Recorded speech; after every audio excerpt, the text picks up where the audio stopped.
can't count us out. We've been running up against the crowd. Yeah, we're the dark horses. We're singing, wait, it's not over now. We've been down, but we've never been out. Yeah. All right, what's going on, everybody? I am the one, the only, the WOOKIE, joined along by the normal cast of characters. We have Big Z. Hey, here we are. Big Z has a new microphone. It's like a real one of some sort. Oh my god, yes, I have a new microphone. Here we go. So you should be able to hear him much clearer now. I think they could have heard me fine. We have Dr. Sheep. Hey. Remember, he is a doctor. Of sheep. Of sheep. Or is it a sheep that is a doctor? We don't really know. We'll figure that out later. And JR. Hello, Keyforge community. All right, guys. So we got I don't know if it's going to be a longer, shorter episode, not really knowing. We said, number one, we were going to go over Shredder. That's something we're going to do in a little bit, but we're continuing with our top 10 segment. Top 10 Keyforge live moments. Where are we starting? I believe we're starting with Mr. Z. Starting with me, huh? Okay, so my big moments from Keyforge Live. There was a moment on Saturday. I think I might have referenced it already, but at some point about midway through our sealed main event, I was running a 4-rounder. Sheep was running some pods that were firing. I think there was 2 or 3 pods that had already been fired. It was round 4 or 5. Actually, it had to be round 5 of the main event, of the main sealed event, because it was after the break. Everyone was playing Keyforge. Everyone was engaged. You could just hear the room, just a buzz with people having fun playing Keyforge, and that is by far my top moment, because that is what I've missed the most. That is what I've been almost near withdrawal level over the past 2 years.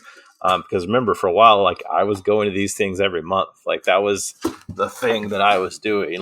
I'd even taken, for a while there, I'd taken up tutoring for extra money to pay for flights, because I live in Houston, Texas. Everywhere I go, I have to fly.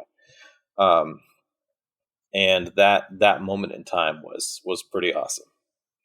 How about you, Ryan? Well, I think you were pretty pumped about one specific thing. I thought we were going to do this last, but obviously my favorite moment was Shredder. I love Shredder. Obviously, just all the other different various... I mean, we had a lot of different fan-driven, I guess, modes of game or formats being played, right? We had Shredder. We had Cube that was being played. I know they did a couple different types of those. There's some other things that I'd like to try maybe next time, but just the amount of various formats that you could go to. You could do Sealed. You could do 75 and under SAS. You could do Archon. You could do I don't think there was a format we didn't really... Okay, we didn't do short adaptive or anything like that.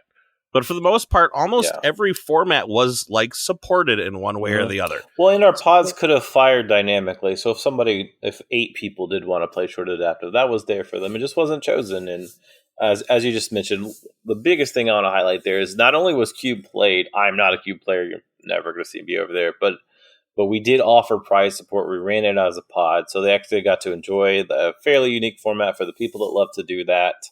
And we supported it with our prize wall and all of the stuff we had in place to support games that weekend.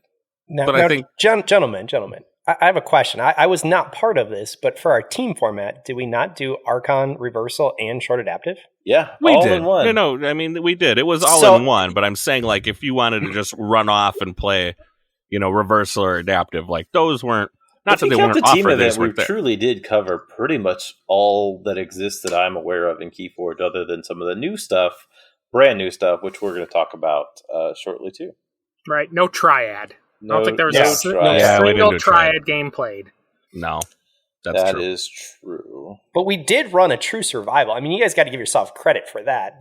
That was pretty intense and multiple rounds. Mm-hmm. So it's really nice to see all these formats. I would argue that if you came to Keyforge Live, you had enough time to play in real life and to be able to play a format that you wanted. If it was a team, that's fine, but it was still an option there. For sure. And that was one of our big goals to go forward, is to really celebrate what we all love about keyforge from this show. And I think everyone that showed up got the chance to do that. Dan, what's one of your favorite things we talked going on here? Well, going on with the formats, right? We did play sealed, and we had a massive sealed event, right? Yeah. Outside of maybe a couple of people, that might have been the most deck opened at one time. We had 84. We opened 90 buckets just in case. So we opened what's that? 270 decks that were ready to be distributed as needed to our players. So yeah, 270 cracked packs ready for our players. So that was a lot of opened in one day. And for everyone who wasn't here to see the glorious table in my basement, that table was just absolutely mounded over. And we were ripping. I mean, you just tore the box and you threw it in the middle. But it was amazing to see that many decks. And it was really, really difficult not to look at the houses or to play King Potato or to go ahead and, look at the deck list. But to be honest, there was just no time. So we did end up recording it. You guys didn't look at all of them and keep the best ones for Archon's Corner? Nope. Honestly, the amount of time this was done was that Wednesday afternoon. I think Sheep came up and we just cracked it out in a very, very quick time. I know X-Ray was here and we had to push him off the side. Like, actually, you can't see this. You're going to be in a different area. So he was in our bag, folding table tents or something. Yep. Yeah. And it was just like, that's how it was going. There is another fascinating video of us being able to do that. But it's one of those pieces where when you're actually opening that many decks, it's a little depressing, but you don't have time to look at them. You just have to get them out because there's so much to get done in such a short period of time. Right. Yeah, I don't really get the itch to look at the decks. I've never had that problem. I'm not overtly curious in that way, but I feel like some of us some of our team here be like, whatever, it's just another deck. Some of us don't open that many decks all at once, and so opening the decks is fascinating and like, oh, what could we get? So that's the draw. I know when you open such a wide swath of decks, you're like, look at my table. I open this routinely. To be fair, I haven't opened this box of Mass Mutation that's sitting in front of me. Fair enough. We won't call out Wookie then. I haven't. Well, I mean, I've been kind of putting it up on the Twitter. So, by the way, follow us on Twitter at Archon's Corner. I've been putting them up on the Twitter, so it's kind of been like, one here, one there, all for the sake of Keyforge on Twitter. We gotta boost up that hashtag. So, I mean, that's what I've been doing with that. I still have four Dark Tidings decks here I have to open too. But hey, I'd like to say something that's really super off topic. How about my Dark Tidings box with 4 evil twins in it? Pretty solid. That's definitely beating that 1-12 ratio. Yeah, and then you should be surprised about all the people who are like, I opened a box and didn't get any. And I'm like, well, I got yours. I apologize. Yeah, that's for sure. Would you like one of my crummy evil twins decks? Here you go. I will say, Wookie, that I opened 4 boxes and I ended up with 1. So, yes, that distribution is a little bit off, but awesome for you, man. I have an evil twin deck for you then. Yes. It's 63 SAS. Which is if about where they all were. Are we supposed to be talking about Keyforge Live here quick? Yeah. We are. All right, JR, your turn. Go all right. ahead. I got the easy topic here. I am totally going ahead and hitting up our AC Live team. Huge props to everyone that was there. I mean, from merch, from our prize wall, to the judging, to the individuals who were just present for art, for being able to run the event. Everyone showed up. Everyone was so giving of themselves, and it made it enjoyable. I don't know how to describe this as like you're on such limited sleep, and our AC Live team was absolutely amazing. There's a euphoria just being able to be in the presence of everyone else because it was a giving. It wasn't a selfish of, hey, I'm doing this for my own good. No, it was giving and then more giving and more giving in order to make sure that this event went off amazingly well. And so I give huge, huge, huge props to every single one of the individuals on our AC Live team. For sure. I could not have picked a better group of people to do this with. It was an insane journey. So yes, props to all three of you. I mean, an insane And journey, to- but like at the end of the tunnel, like I have to say, because like I guess the big thing is like, was the journey worth the time and effort? I gotta say yes. I think it was. I mean, I didn't do nearly as much as like the three of you did, but I don't know. I guess that's for each, me. for It each was person. 100% yes. Like I would Well, do I it mean, again. you have a given problem. The opportunity, for sure. You have a problem, and we'll be seeing you later at Keyforge Anonymous later on. Because you have an issue. I think more for because we knew you were going to have fun regardless. Like I don't think there was any Keyforge doubt being played, Right. even if it's not me. But I mean, what do you say, Mr. Dr. Sheep and Jer? I mean, it was Not to put definitely you on the worth spot. the time. I just I got shortchanged on my drinking time. Oh, we'll definitely have to make Keyforge drinking time a thing that happens No, later. I think so. The piece about it is that we had a lot of friends and new friends that showed up that we were able to go ahead and meet. But because the event was, there was a lot that was put in a very short period of time, and that was done for many different reasons. It did not allow us to be able to go out and spend, to grab a drink with someone or to be able to converse more. I would have liked to have played more Keyforge, but to be honest, to see everyone else's joy playing Keyforge more than made up for it. I think for a lot of us, we learned like we haven't just become like acquaintances with these people. We've become friends, right? Like we know these people.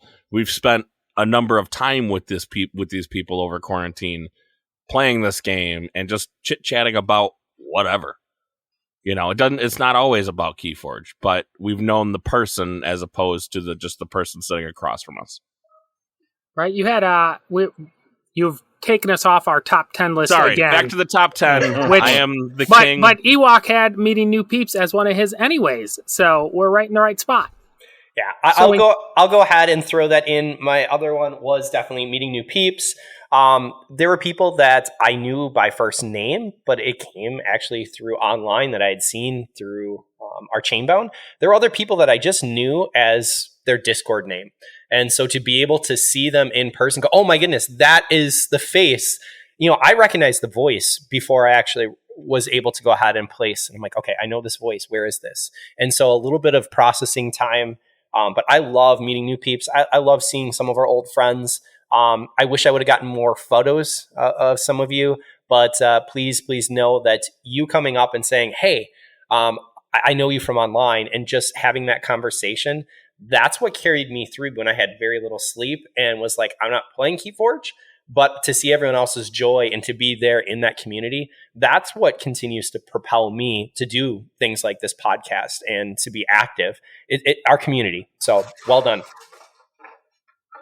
That kind of leads into one of mine. It is just meeting up with friends that I've not seen in a long time.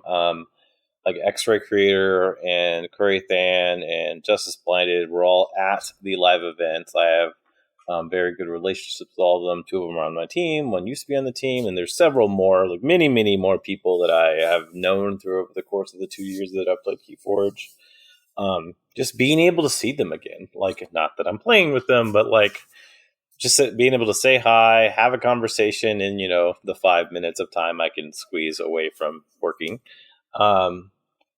But yeah, like just to have having those talks, and then like Sunday, a couple of actually I guess it was Sunday after everything had settled, I was able to just kind of chat with a couple of them for a while, and like just to have that moment, and I mean that's a really cool thing, and I know a lot of people there at the event got to experience that a lot more than me, but getting to see the people kind of like rekindle like those talks, those chats, those relationships that were more frequent, because we used to have vaults or stuff like this once a month back in the heyday of the Keyforge world. Just getting to see all that and be a part of that again was definitely among my top 10. All right, where do we go next? Should we go? You want to go there? That's where you want to go, or we can have Jared talk about his. JR, I know you want to shove this in my face, so feel free. Go ahead. Oh man, Here's your opportunity. I know I'm ready for it. I'm ready. gonna take the high road here, Wookie, and just say that for me, having the name tags as an option. I know that not everyone wanted to use them or did use them, but it really was a way for me to not just have to worry about a name, but I was looking at that card. And we made some really sweet name tags. And those name tags incorporated an actual card from keyforge. A lot of people put their real name, and some listed their Discord name. A number of individuals listed both. But for me, the idea, seeing it in person, seeing that it wasn't cumbersome and kind of getting in the way of keyforge because it was a very short tag and off to the side, it was very, very special.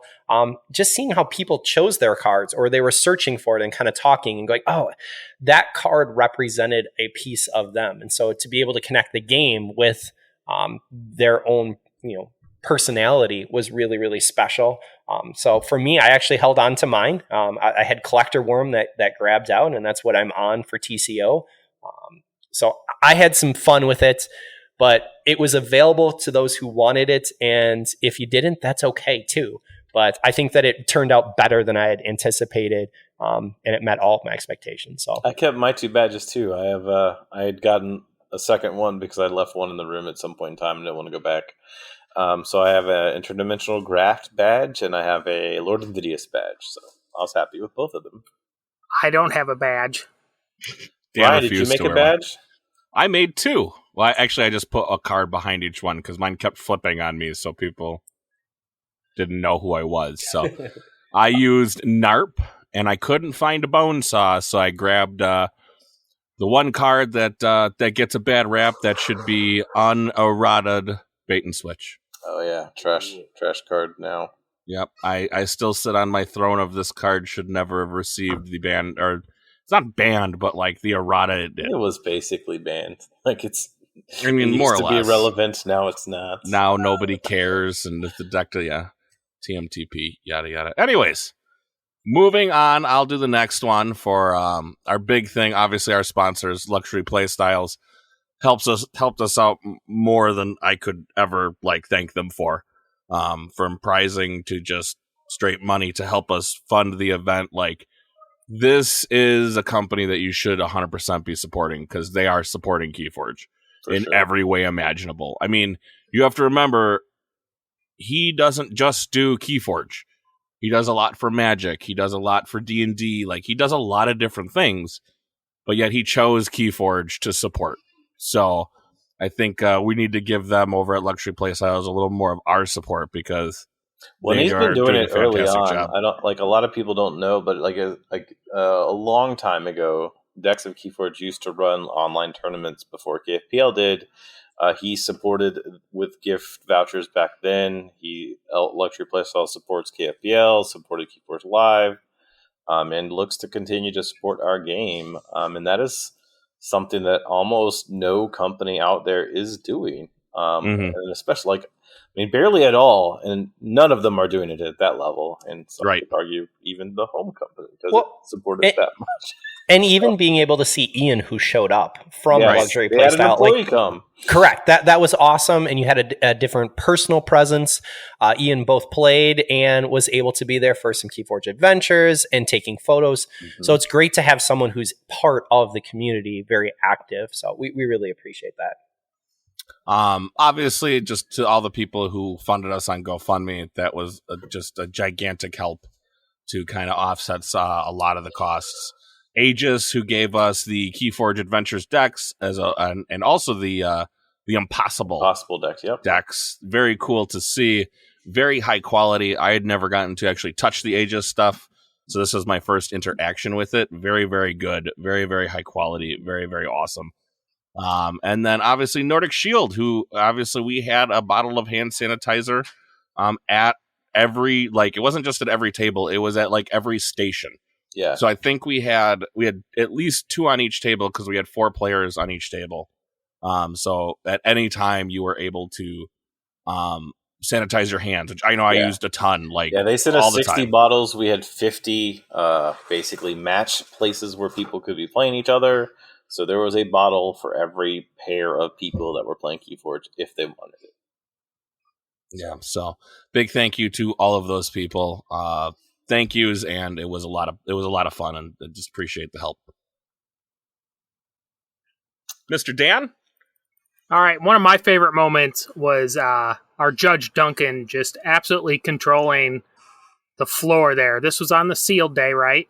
So there was 84 players going, and he absolutely controlled this fire drill that happened, because right in the middle of the round, we had a fire drill. Yeah, So everybody had to get up, leave their tables. We talked about it a little bit on the last cast, I believe, but Duncan's absolute control of the situation really kept it from becoming a disaster that it could have been. Like, that was definitely our biggest hassle we had to deal with. We didn't have gem repairings going on.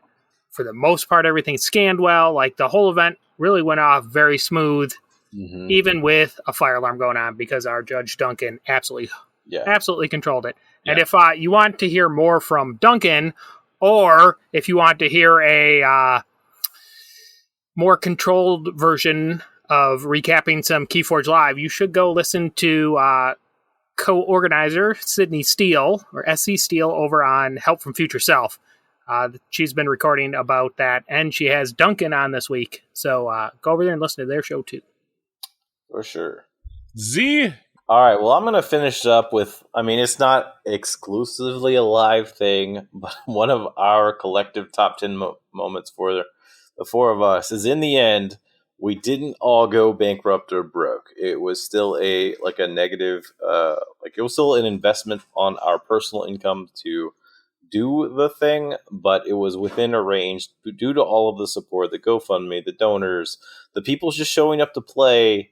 It wasn't as big of an expense as it could have been, and we've already thanked all of those people. We are beyond grateful for the support of the community, and our wives didn't kill us. Yes, so, Mrs. Ewok thanks you dearly. So thank you. Yes. So yeah, that was a big positive to end the whole experience for me, because not only am I not dead, I mean, who knows? I could be alive to do this again one day. I mean, to be fair, you brought your family with you. That's true. So, That's true. I mean, Jay, if I was worried for any one of us out of the crew, it was JR. No, Mrs. Ewok is very, very understanding. We do have a budget, and that's what we work on.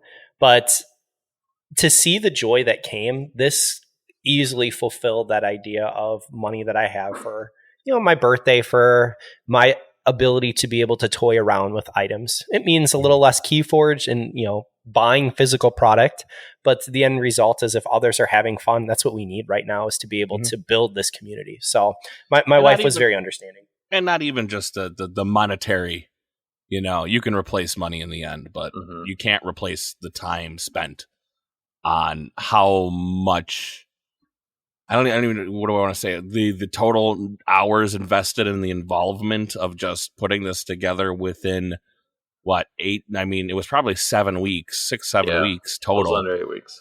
It was it's a huge time investment, and not everybody has that time, and you guys did it, and I don't know what else to say.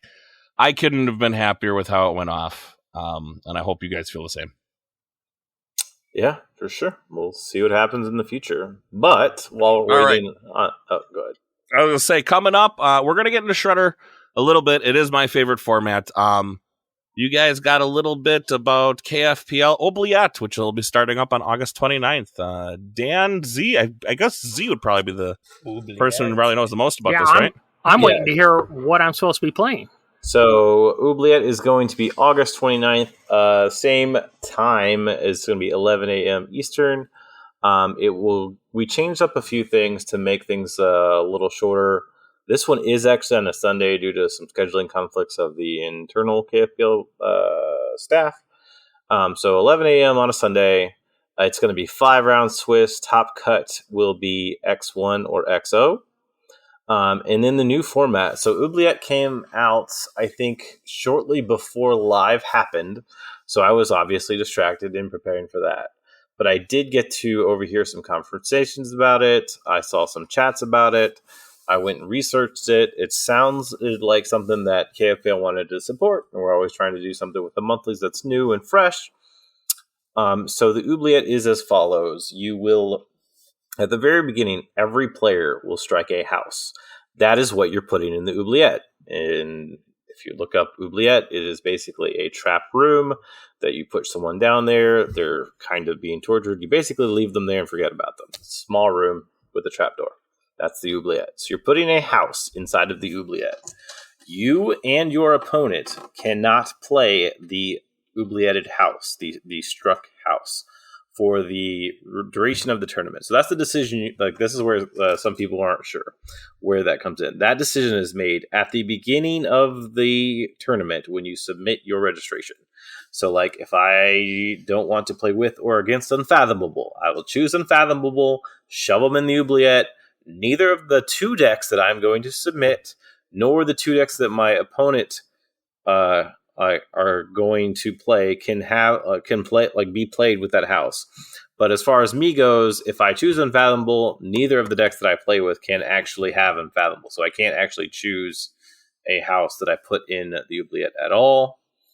And so when I go up against a player, if I have one deck has Logos and one deck doesn't, and my opponent chose Logos to put in the Oubliette, I have to automatically not play the Logos deck and then play the other one. Occasionally, you'll run up against a person where none of the houses in your decks, or y'all have the same house in the Oubliette. Then you can pick whatever deck you want to play, and you go. So you'll play 5 rounds that way, and it'll cut to top X1, XO, and then you'll finish single elimination.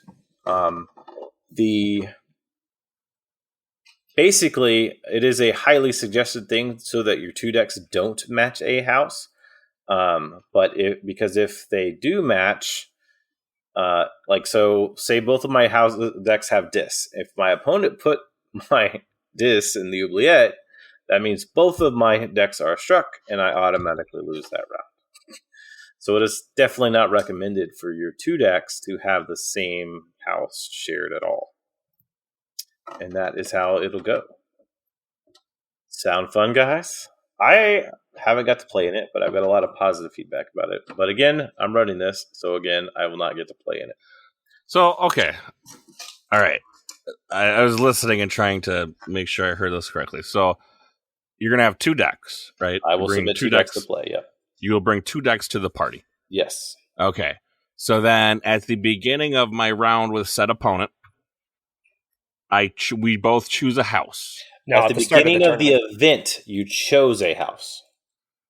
You chose a house. So here's I'm working on my strategy now. So I'm going to choose Saurian. I do not want to have to play against Saurian decks. No right? dinos. Which means, so I'm not going to bring decks that are bounce centric, right? Because I'm not bringing bounce cards. Yep. Right. So this is my theory. What I'm going with. So I'm not going to bring bounce centric decks. Okay. I get it now. I'm going to say you can't play Saurian. So I'm going to play Charflare, which is a Brobnar Mars on Tame deck, right? Mm-hmm. And then I'm also going to bring something absolutely silly like Donovan, which is a Dis. What is that word? Dis Logos Shadows. Dis Logos Shadows, right? So I have no house double up. So no matter what they block, I will have a deck live. Yep. And I'm not playing with decks that have a bunch of bounce cards. So I'm not, so that's why I got rid of Saurians. And that's basically my strategy, right? Like when you pick your two decks, if you know you're weak to a house, you can then block the house. Yeah. Right.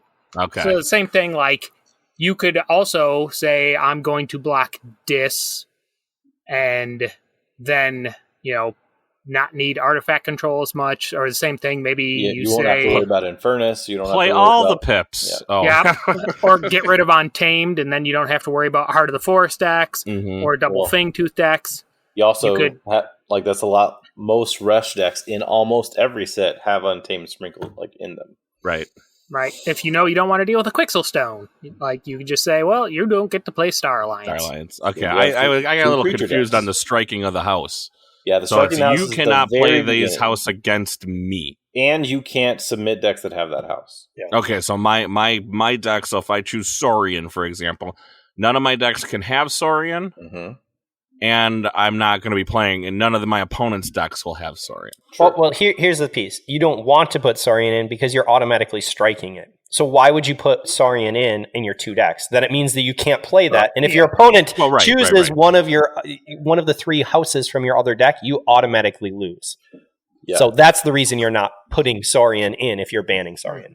Right. So there was a discussion where, internally we could have decided to force players to have both houses not match any houses, but we are allowing them to do that. So if someone wants to roll the dice and have like Mars in both their decks, they can do that, but they're basically gambling that none of their opponents for their day is going to strike Mars. And hey, that might be a good gamble. I don't know how high Mars is up on people's strike list, but I doubt it's very high. Or like, how many people are actually going to strike Brobnar? Like, Brobnar pretty much is the worst house. So, like, there could be some gambling. So I don't know if people are going to gamble, but we do have a disclaimer and a note in our form when they register that it is recommended to have unique houses across both decks. But it is not forced. So now, after I've thought about this, I think I want to switch my strategy to banning Star Alliance and then bringing 2 bounce-heavy decks. And then just Rex Orions. Maybe. Yeah, Rex Orions, right? Rex Sanctum, too. Yeah, there's a lot of bounce stuff that could be good, but I don't know. Like, do you really want to bounce any anything? Like, I don't know. Yeah. So what I think has been interesting, because I've been watching this format, I've been going ahead and looking up. A lot of people are looking at logos. And so you have a counter ban if you go ahead and ban logos and you don't put logos in. Yep. What if you go ahead and choose a different house? And so the counter, again, being the meta, you can think about, well, I won't play logos, and that has a drastic impact on your efficiency in your deck. But having other decks then that can go ahead and do some wonderful things. Sheep, you listed 2 decks that would, with the common ban of logos, they're going to do very, very well. But honestly, maybe I go ahead and don't put logos in, and then you ban something like Unfathomable. So there is some real strategy ahead of time on being able to ban a house and think what is going to cause the biggest problem for your 2 decks that you're bringing. And I highly suggest, like Sheep went through, if I'm looking at banning a house, what is that house known for? Then what can I counter with? Yeah. So that's the way that I would highly suggest people to look at it and think about and go through the process. Well, not only that, you can go over to the Patreon right now, check out our, I believe, what did I just put up? It was either the sealed. No, this wasn't the sealed. The survival deck rankings. And find out what the most, or just listen to the last episode and you can find out the top 10 most played cards, which we basically found out was Dis and Logos. Yep. Like, Logos dominated that top 10 board, I'm pretty sure. I think they had 7 of the top 10. Oh, and then Dis had the most, and then Dis had the other 3. The single card. And Infernus is the meta. So if you want to knock somebody we've out of the been meta. living the Infernus meta for a while now. Yeah. So I'm just saying, Dis and Logos sound like good houses to ban. Maybe. Anyways. So we'll see what happens. We'll see. I hope to see you guys playing it. It would be fun. I would, if I could make a request of somebody keep, I guess you'll know everybody's ban house. What's the ban ratio? Yeah, we will easily have that data as soon as the event fires, for sure. That would, that's going to be a fun little bit of information. So anyways, let's move on into the main part of the show, which is Shredder. This is a format, I believe, Dan, you kind of thought it like all by yourself? Yeah, I mean, we'd even talked about this a little bit before. It originally started off just being Creeping Oblivion's effect being permanent. That was my original starting place, right? Like, what if your Creeping Oblivion didn't just purge a couple of cards for the game, but purge them for life? For life. For life. And Right. what is that beautiful card, Creeping Oblivion? Is a discard. You want to actually be good for I our don't radio know. friends? So it's like purge a couple of cards out of discards. Oh my goodness. I don't know. What does it It's do, from JR? Coda. Like, I can't remember that far Creeping back. Oblivion, Amber Pip, play, choose a discard pile, purge up to 2 cards from the discard pile. Oh. Yeah. That's so it it? was right. It's like an uncommon out of Coda. Okay. Mhm. I think it And showed up only again in Coda. AOA. It's a rare. Now it's a rare cheese. So that that deck was, or that card was interesting, but then the thought of what about permanently modifying decks, right? Because it is definitely a strategy with Infernus out there in the world now where you purge your own cards to make your deck more efficient. And my thought was like, wouldn't it be a cool format to both try to purge my cards to make them better or purge your cards to eliminate your strengths? And I was thinking about like a double elimination style format so you had a reason to try to improve your deck. So I was trying to think about how do you do it and make it strategic. And then as we were talking about it at Keyforge Live, we were spitballing ideas and it became, well, what is the Shredder? Which is maybe a little less about strategy and a whole lot more about having fun. Heck yeah. Well, because I was talking, like, just brainstorming with Dan, too. I was like, you know what? It's going to be a format tomorrow. Here we go. Give me the rest of the rules. It's going to be a pod. Let's do it. Yeah. Also, how do you turn it into a 3-round pod, right? Yeah. Because my format, double elimination, 8 players, it's a lot of rounds in truth. It is not a pod. Mhm. It is a big, serious event with strategic decision-making, and we needed to turn it into a furious pod. So we tried this. So we the first thing we did was come up with what Shredder was going to be. And, he was basically just Creeping Oblivion. And we're like, well, that's probably not going to be enough cards. So we upgraded Creepy Oblivion to be able to shred 1, 2, 3 cards from discard piles, right? Because we're like, need to shred more cards. And from either person's pile. Because we only got 3 rounds. So let's start up. And then it's like, well, what if they don't have cards? Well, why not just random off the top of the deck? We'll just shred. We'll just shred at random. So we added that. And then we're like, well, we also don't want people to be able to shred the Shredder because that kind of ruins the whole thing. Yeah. So we made them shred proof. And then we ran an event, 3 rounds, with only 1 Shredder in the deck. And at the end of that, I had everybody tell me how many cards they had left. And people were averaging like 26 cards left after 3 rounds. And I'm like, this is not what Shredder is. These are way too many cards after 3 rounds. So then, on a tight time format, we decided to play what we at that time called Super Shredder, which was we put 3 Shredder cards in, 1 for each house. And then at this point, it was also getting late, so we played 25-minute rounds, so it was Super Shredder. And Speed Shredder. yeah, well, it was Yeah. Super Speed Shredder. They played that, and at the end of that 3rd round, there was 1 player with as little as 6 cards left, and then I think the most was like 12 or 18. And I had 11. yeah, I remember I had 11. and that's when we're like, yes, this is the format. Plus, the group that we had as our playtest group kind of rolling in and out, which did include some organizers and family of organizers, they definitely had the glee in their eye when they were tearing up cards. There is a definite... You could hear them yelling across the event floor. Like, it was pretty great. There's a definite satisfaction when you're like, yeah, give me those. And you just know, like, oh, that too much to protect? You no longer get that. And it just goes in this pile of trash. So as part of that screaming little teenage girl with joy as I was ripping up cards, I will go ahead and say the first 2. So I played in 2 different Shredder events. That was Sunday. I was finally in it down where I'm like, I just need to play some games. I was extremely frustrated. Can we say that? Extremely frustrated. Oh, yeah. That I could not draw my Shredder card in the first 3-round event. It was the bottom card, the second bottom card, and then the third game I just got wiped.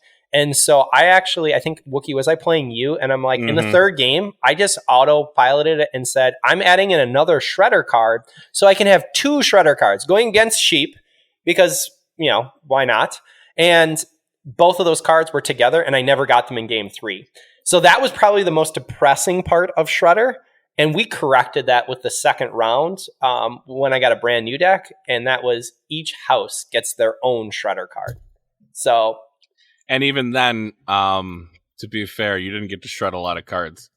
hey, no. In that second round, I ended up with 9 cards. And the only reason I ended up with 9 cards is because 3 of them were artifacts. And so they were out and you couldn't go, like, there was no artifact destruction from my opponents.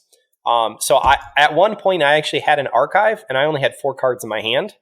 So that was something, is that I could only play Shredder. my Shredder, and you couldn't cycle back through. So it was a lot of fun. I remember Cloggin going ahead and doing a great piece where he took my card and he spiral shredded it. So it was in a spiral format. There was just a lot of fun. I mean, I had a opponent who asked, hey, I want to save this for something else. Can I start where I will do the rip and you'll just finish? Sure.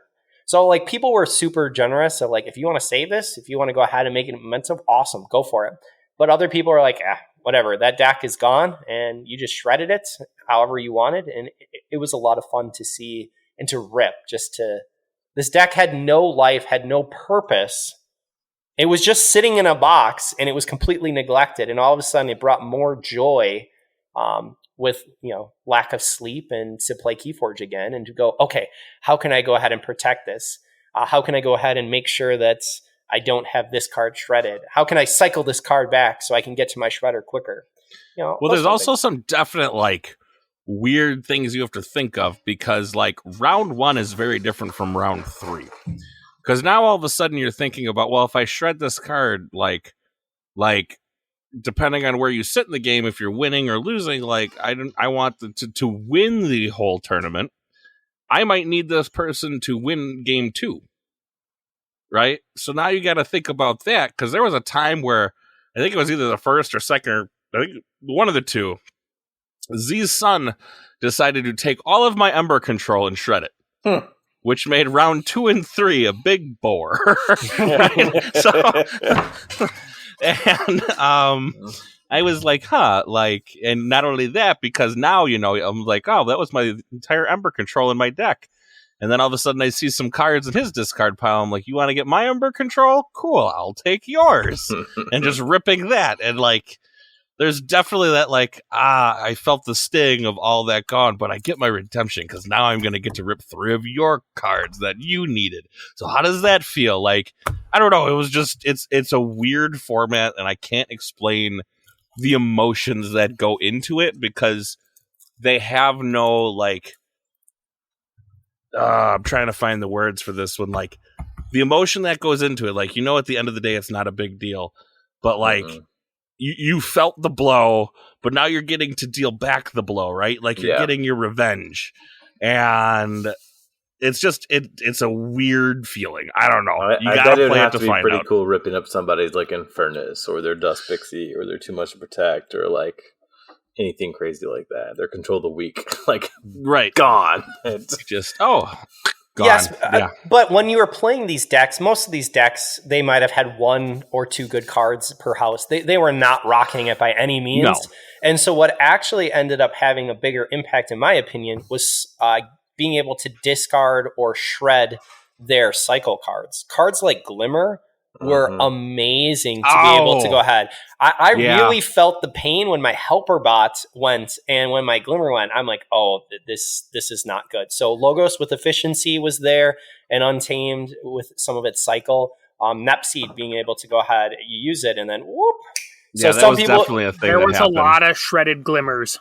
Yeah. Because these were my trash decks we were playing with, and I had a lot of AoA in there. I remember Little Z playing the Glimmer on me to get back his Shredder. I was like, wait, what? No! I'm like, and there goes the rest of my deck. All right, cool. Yeah. I think the most interesting thing in my mind that came from Shredder format is yes, we're playing with the trash decks or whatever, but the thought puzzle behind it is, if this was an actual floor, a bigger event with an actual prize that people could bring their own deck to, what would you bring to Shredder in a format that you're bringing a deck that you want to win the format, but you also know you're destroying the You're deck. never playing with this deck again. Like it's gone. That is the most perplexing thing to me as far as what could come next. I think this should be a thing that exists. I want it to be a thing that exists. Because now because that was, you and I were talking about that. I'm like, you have a good point. Like, what do you take? Like, my mind is so perplexed and like energized at the thought of that. It's like, obviously, I want to win the event, right? So I need something that can, punch. But then it has to be able to somehow resist shredding. I have to be okay with never seeing this thing again. Yeah, it's like there's so many factors. So my little mind was working here. Go ahead, Sheep. Bring a rush deck that wins before they can shred you too bad? No. Because I had what happens at round 3 when you're shredded so bad? I will tell you, when I was shredded, that's what happened. I had a deck that actually had the ability to rush, and it did well in rounds 1, and then it decreased in round 2. The key pieces were taken out. So in my opinion, you bring a deck that frankly you don't care about, it's poor, but it does, again, see some logos. It sees cycle. So cards that are cycle, and the other piece that's really, really odd is cards like Creeping Oblivion, the ability to purge, is actually really powerful because you can use your cards and then purge your own cards where they can't be shredded. And look so at the big brain there. That's what I ended up doing is I went ahead and actually I was playing Cloggin, and there was a turn where I had a more efficient play, but I opted not to play it because I know he was holding the shredder and it was just going to get ripped up. And I was right at 2 keys and pushing for check. And I'm like, I'm going to push for check in another house so I can hold on to my card for the next round. So those decisions and the ability to actually purge your cards after you use them and have it like right after is extremely powerful. It is a perplexing thing. So who knows what the future may hold? In a serious shredder format, and you can't practice for it. I would have to say this is so you can find a rules doc that Z was nice enough to write up on our Patreon, which Wookie will attach. There are some additional rules because Shredder's got to shred. There are some rules in there about always shredding a card. Mm-hmm. But I was just thinking, like, we didn't specifically say it, but I'm pretty sure Eaton's Jar can't target Shredder. Yeah, I thought about that after the fact. There's a couple things that I think we might want to clarify in the Shredder. Like, can you discard Shredder with a discard card? I think they have to be able to. Certain. But Jar is probably one of the things that would go in the errata FAQ thing. I think. Well, because it's actually not a Keyforge card. You have to name a Keyforge card. Shredder's not a Keyforge card. Okay, that's a weak explanation because this is my format and I am all for not having supportable rules. I think the rule should say if somebody tries to name Shredder with Eaton's Jar, they're just disqualified for missing the point of the event. Well, I think at that point Eaton's Jar is just banned. You're not or yes, it just shreds Eaton's Jar. I don't think you should ban Jar or whatever, but I do think they should not be able to name Shredder. Right. See, because I was also like, one of the things that I said maybe we should add to this is any other purged cards are also shredded. Then you would. I don't know. It's too much at that. Is anybody really bringing in furnaces to this bad boy? Oh, I got plenty of trash and furnace decks. I guarantee you, bad those decks box, have great cards. They kind of have to. Because I was saying anything that actually purges a card, like you said, actually purges the card. We saw some pictures from some other people who already ran an event. I'm pretty sure I saw a ripped in half Help from Future Self. I think I did, yeah. Yeah. So, like, there are real good cards that are going to get tore up. And Infernus is definitely one of them. I don't know. This is not a written in stone format still. We got 4 or 5 pods run, 3 or 4. Mm-hmm. I don't know. We ran 8. I think it was closer. I think it might have been 5 for sure. At least 4. So we ran some pods. Even the document that Z wrote up has some little rule changes from the last time we ran it there. Yep. But it is a format that can still be built upon and improved. So if you're running Shredder and you get some ideas on possible improvements, you can send them our way, and I will choose to ignore them as I see fit, because the point of Shredder is to shred. And just have fun. Yeah, it's just shred it up. Anything that says you could just set the cards out of the way instead of actually tearing them up will 100% be ignored. That is not Shredder. That's not Shredder. I mean, we're not playing Barney here. We're playing Shredder. Yes. Barney's the format for next time. And then we also found out how much of a hoarder Z's sister is because she kept all the cards. Oh my god. She did. She's like, can I keep those? I'm like, sure. She was planning an art project with torn up keyforge cards. Oh, really? Yeah, she was reusing them. Oh, well, right, she just told me she was going to tape them back together and play the decks. Oh. Z has a plan to do something with a bunch of Archon cards from proxy decks and the decks that got turned into name tags. I told him what to do. You glue them onto the wall of your bathroom and use them as wallpaper. So I have my mat wall, which has white space where mats can't fit. So I think if I attach them together and laminate them, I can actually use them as wallpaper. So I do want to address an elephant in the room. I know that some people were having a conniption fit. They were having a heart attack in regards to us ripping up cards. First of all, FFG loves this because it makes you buy more decks. Number two, there are unloved decks. I used to be someone who you're going to use every deck. No, the end answer is you're not using every deck. There are some decks that just sit off to the side. And this format isn't going to be for everyone. We see it with other CCGs, other living card games. There's just cards that you'll open a whole pack for, and you could honestly care less about 99% of the cards. Sometimes even the full piece, you're like, yeah, that happened. That's what Keyforge is in this case, is that there's some decks that they're not going to see the love. And so you can get that love out of two ways, in my opinion. You can play sealed against a friend who's there. So bust open 2 decks, you play it. But afterwards, even after playing sealed, you just got smashed with this deck. It's not bad enough for reversal. And so there is this gap of decks that are just meh. And that's where Sheep just put those decks into a box. And part of the joy from this is not even thinking about, hey, what deck do I need to bring to lose? It was reaching into a box and grabbing a random deck and not caring. And so maybe you're not the person who has a large enough collection for that you have extra decks. Maybe you are. And if you're the person who doesn't have those decks, hopefully a friend in your community does, or talk to someone on one of the Discords, because there are a plethora of decks that are out there. And just to be able to bring joy to these decks again is what this format is all about. It's ripping them. It's tearing them slightly. It's going ahead and looking your opponent in the eye as you take that bait and switch or that glimmer, and you're just like, should I do this slowly because it's gone? Or is this just a furious rip? I think the format of being able to put it on a timer of 25 minutes made it even better, because Shredder doesn't want to have any ties. There's no going to end game. There's no need. Just shred and have some fun.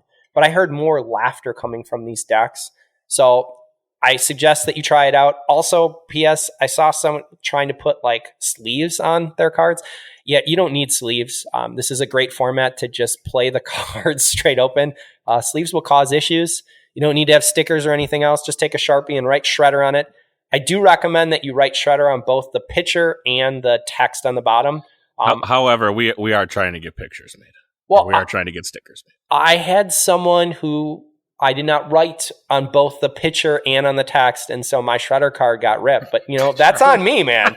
So you got to make it so that it stands out. But why put a sticker when you can feel that sticker and then pull for it? I just had a thought, though. I think Shredder may be the ultimate format for using the 2 not random decks from the original starter. Everybody gets one of those, and we shred those. They're not even unique. Who cares? Shred them up.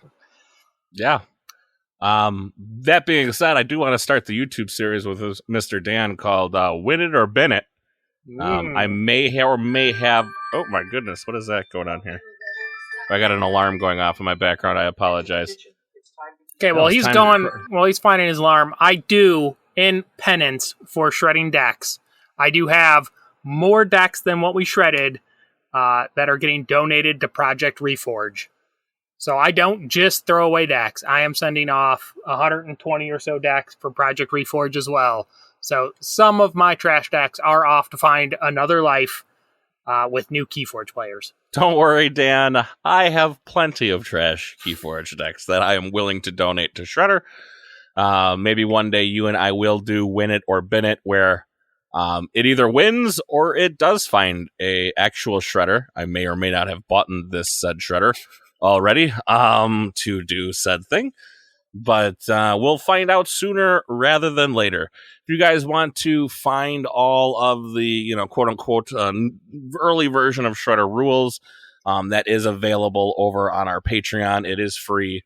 Also, the pairings, the survival rankings and deck lists, like I said before, they're all up and ready for you. You just have to click on the little Google sheet that's there, and it'll take you there. So, with that being said, we're running out of time. Mr. Z had to run. So, JR, what we got for final thoughts today, my man?